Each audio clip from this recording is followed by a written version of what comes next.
తెలంగాణ రాష్ట్రంలోని మున్నూరు కాపుల చిరకాల వాంఛగా మిగిలిన రాష్ట్ర మున్నూరు కాపు ఫైనాన్స్ కార్పొరేషన్ ను వెంటనే ప్రకటించాలని కోరుతూ రాష్ట్ర మున్నూరు కాపు వ్యవస్థాపక సంఘం అధ్యక్షులు కొండా దేవయ్య ఆధ్వర్యంలో రాష్ట్ర నాయకులు వేములవాడ రాజన్నకు కోడే మొక్కు చెల్లించుకున్నారు. ఈ సందర్భంగా రాజన్న ఆలయంలోని ఆదివారం ప్రత్యేక పూజలు నిర్వహించి స్వామివారికి ప్రీతిపాత్రమైన కోడె మొక్కు చెల్లించి పూజలు నిర్వహించారు. ఈ సందర్భంగా వారు మాట్లాడుతూ కాంగ్రెస్ పార్టీ ఎన్నికల్లో ఇచ్చిన హామీ మేరకు వెంటనే ముఖ్యమంత్రి రేవంత్ రెడ్డి, స్థానిక శాసనసభ్యులు ఆది శ్రీనివాస్, రాష్ట్ర మంత్రులు ప్రత్యేక చొరవ తీసుకుని మున్నూరు కాపు ఫైనాన్స్ కార్పొరేషన్ ను ప్రకటించాలని వారు వేడుకున్నారు. ఈ కార్యక్రమంలోని రాష్ట్ర మున్నూరు కాపు సంఘం నాయకులు, జిల్లా నాయకులు, స్థానిక నేతలు పాల్గొన్నారు.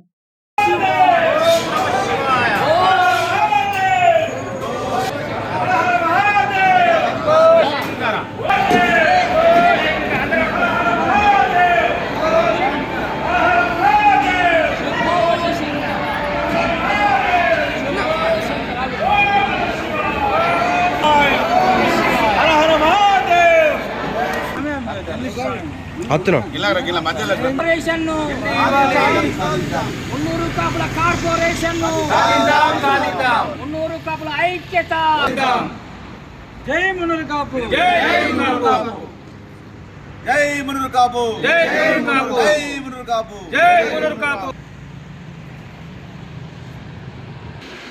తెలంగాణ రాష్ట్రం ఏర్పడ్డ మొదటిసారి కార్పొరేషన్, మున్నూరు కాపు కార్పొరేషన్ గురించి బీజం కాంగ్రెస్ పార్టీ తరఫునే పడ్డది. ఇక్కడ లోకల్ ఎమ్మెల్యే ప్రభుత్వ ఆది శ్రీనివాస్ గారి ఆధ్వర్యంలో మొన్న బీసీ మినిస్టర్ పొన్నం ప్రభాకర్ గారిని అందరి సంఘాల ద్వారా కలవడం జరిగింది. వాళ్ళు సానుకూలంగా స్పందించి మీరందరూ ఒకటై వస్తే తప్పకుండా మీ కార్పొరేషన్ ఇస్తామని వాళ్ళు చెప్పడం జరిగింది.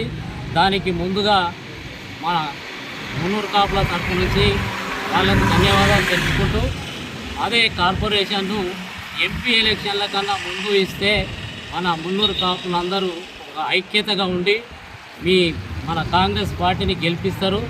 దాన్ని ఆలోచించి కార్పొరేషన్ను ఎంపీ ఎలక్షన్ల కన్నా ముందు ఇవ్వాలని ఈ సందర్భంగా కోరడం జరుగుతుంది. మరి గత ప్రభుత్వం 10 సంవత్సరాలు కార్పొరేషన్ ఇస్తానని కూడా వారు ఇవ్వలేకపోయినారు. మా పెద్దలు కూడా ఇదివరకు ఉన్న మంత్రులు, ఎమ్మెల్యేలైనా కూడా కార్పొరేషన్ తప్పకుండా ఇస్తామన్నారు, కానీ వారు సాధించలేకపోయినారు. మరి మేము ఏదైతే అసెంబ్లీ ఎన్నికల ముందు మేము 3 పార్టీలను మాకు ఫైనాన్స్ కార్పొరేషన్ ఇస్తే మేము సపోర్ట్ చేస్తామన్నాము. మరి దానిలో ఒక అడుగు ముందుకేసి కాంగ్రెస్ పార్టీ మేనిఫెస్టోలో పెట్టి తప్పకుండా మాకు సపోర్ట్ చేయండి, మీ కార్పొరేషన్ ఇస్తామని వారు తెలియడం జరిగింది. మరి ఈరోజు మేము సపోర్ట్ చేసిన మాదిరిగానే కాంగ్రెస్ పార్టీ రాష్ట్రంలో ప్రభుత్వం ఏర్పడింది.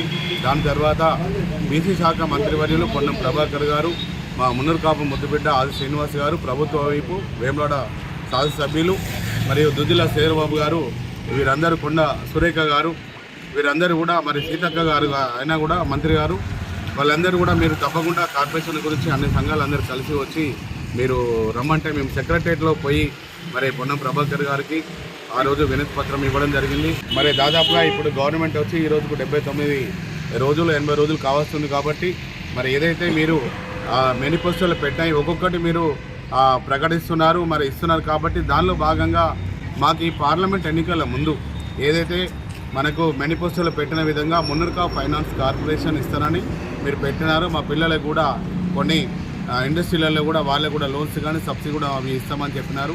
కాబట్టి దాంతో పాటుగా మేము ప్రతి మన 33 జిల్లా కేంద్రాలలో ఒక 2 ఎకరాల భూమి, ఒక 3 కోట్ల రూపాయలు మేము బాలబాలికల హాస్టల్స్ బిల్డింగ్ కట్టుకోవడానికి, మా కోకాపేటలో కూడా ఒక 20 కోట్ల రూపాయలు మాకు ఇవ్వమని మేము వినతి పత్రంలో చేర్చినాము. తప్పకుండా మీరు ఏదైతే ఇప్పుడు ఈ నోటిఫికేషన్ రాకముందుకే మాకు మున్నూరు కాపు ఫైనాన్స్ కార్పొరేషన్ ప్రకటించాలని మేము పొన్నం ప్రభాకర్ గారికి, బీసీ శాఖ మంత్రివర్యులకు, ఆది శ్రీనివాస్ గారికి, ప్రభుత్వ వీపు గారికి, మరి ఏదైతే మంత్రులు, మరి గౌరవ ముఖ్యమంత్రి యనమల రేవంత్ రెడ్డి గారికి, మరి మిగతా 64 మంది ఎమ్మెల్యేలు కూడా మీరందరూ కృషి చేసి ఫైనాన్స్ కార్పొరేషన్ తొందరలో ఇవ్వాలని మరి కోర్చు, మరి ఎమ్మెల్యేలందరూ కూడా మాకు మున్నూరు కాపు ఫైనాన్స్ కార్పొరేషన్ తప్పకుండా మాకు ప్రకటించాలని ఈరోజు రాజరాజేశ్వర స్వామి దేవాలయంలో 2 కోడలను కట్టేసి రాజరాజేశ్వర స్వామిని, రాజరాజేశ్వర అమ్మవారిని దర్శనం చేసుకోవడం జరిగింది. మరి త్వరలో మాకు మున్నూరు కాపు ఫైనాన్స్ కార్పొరేషన్ ప్రకటిస్తారని ఆశిస్తున్నాం. ఈ కార్యక్రమంలో రాష్ట్ర వ్యాప్తంగా అన్ని జిల్లాల నుంచి అన్ని సంఘాల ఆధ్వర్యం అందరూ కూడా అధ్యక్షులందరూ పాల్గొని ఈ కార్యక్రమాన్ని విజయవంతం చేసి స్వామివారి ఆశీర్వాదం మా అందరికీ ఉండాలి, కమ్యూనిటీకి అని కోరుకుంటున్నాను. జై మున్నూరు కాపు, జై జై మున్నూరు.